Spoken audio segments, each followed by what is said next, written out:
ദൈവത്തിന്റെ സമയം പൂർണ്ണമാണ്. സഭാപ്രസംഗി 3:11. അവൻ എല്ലാം അവന്റെ സമയത്ത് മനോഹരമായി ഉണ്ടാക്കിയിരിക്കുന്നു. ഈ വചനം നമ്മെ ഒരു മഹത്തായ സത്യത്തെ ഓർമ്മിപ്പിക്കുന്നു. ദൈവം ഒരിക്കലും വൈകുകയില്ല, ഒരിക്കലും പെട്ടെന്ന് വരികയുമില്ല. അവന്റെ സമയം എല്ലായ്പ്പോഴും പൂർണ്ണമാണ്. മനുഷ്യരായി നാം പലപ്പോഴും കാത്തിരിക്കാനാണ് ബുദ്ധിമുട്ടുന്നത്.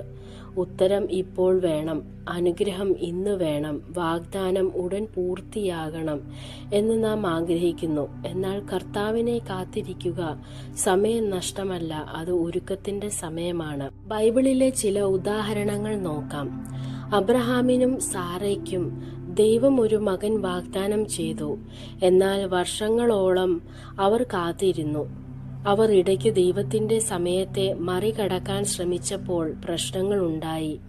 പക്ഷെ ദൈവത്തിന്റെ സമയം വന്നപ്പോൾ ഇസഹാക്ക് വാഗ്ദാനത്തിന്റെ മകൻ ജനിച്ചു.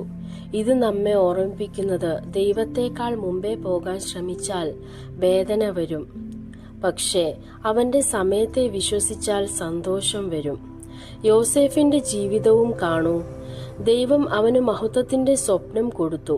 പക്ഷേ സ്വപ്നം പൂവണിയുന്നതിന് മുമ്പ് സഹോദരന്മാർ അവനെ വിറ്റുകളഞ്ഞു.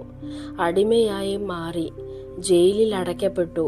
അവൻ കാത്തിരിപ്പിലും നിരാശയിലും ആയിരുന്നെങ്കിലും ദൈവം അവനെ വലിയ കാര്യങ്ങൾക്കായി ഒരുക്കിക്കൊണ്ടിരുന്നു. ദൈവത്തിന്റെ സമയം എത്തിയപ്പോൾ യോസേഫ് മിസ്രയീം രാജ്യത്തിന്റെ 2ാം ഭരണാധികാരിയായി ഉയർന്നു. അനേകം ആളുകളുടെ ജീവൻ രക്ഷിക്കപ്പെട്ടു.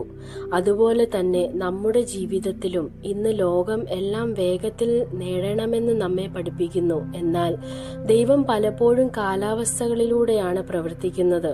ഒരു വിത്ത് വലിയ വൃക്ഷമായി വളരാൻ സമയം വേണം. അതുപോലെ ദൈവത്തിന്റെ വാഗ്ദാനങ്ങളും നമ്മുടെ ജീവിതത്തിൽ നിറവേറാൻ സമയം വേണ്ടതാണ്. പഴം കാലത്തിന് മുമ്പ് പറിച്ചാൽ അത് പുളിയാകും. എന്നാൽ ദൈവത്തിന്റെ സമയത്ത് പഴം കൊയ്യുമ്പോൾ അത് രുചികരവും മനോഹരവുമാകും. കാത്തിരിക്കുക എളുപ്പമല്ല, പക്ഷേ അത് നമ്മുടെ വിശ്വാസം വളർത്തുന്നു. യെശയ്യാ 40:31 പറയുന്നു, കർത്താവിനെ കാത്തിരിക്കുന്നവർക്ക് ശക്തി പുതുക്കപ്പെടും, അവർ കഴുകന്റെ ചിറക് പോലെ ഉയരും. കാത്തിരിപ്പ് നമ്മെ ദൈവത്തിൽ കൂടുതൽ ആശ്രയിക്കാൻ പഠിപ്പിക്കുന്നു. അതുകൊണ്ട് ഇന്ന് ഞാൻ നിങ്ങളെ പ്രോത്സാഹിപ്പിക്കുന്നു. നിങ്ങൾ പ്രാർത്ഥിക്കുന്നത് വൈകുന്നത് പോലെ തോന്നിയാലും നിരാശരാകേണ്ട. ദൈവം നിങ്ങളെ മറന്നിട്ടില്ല. അവൻ അപ്രത്യക്ഷമായി പ്രവർത്തിച്ചുകൊണ്ടിരിക്കുന്നു. സാറയുടെ കണ്ണീർ ചിരിയായി മാറ്റിയ ദൈവം, യോസേഫിനെ ജയിലിൽ നിന്ന് അരമനയിൽ എത്തിച്ച ദൈവം,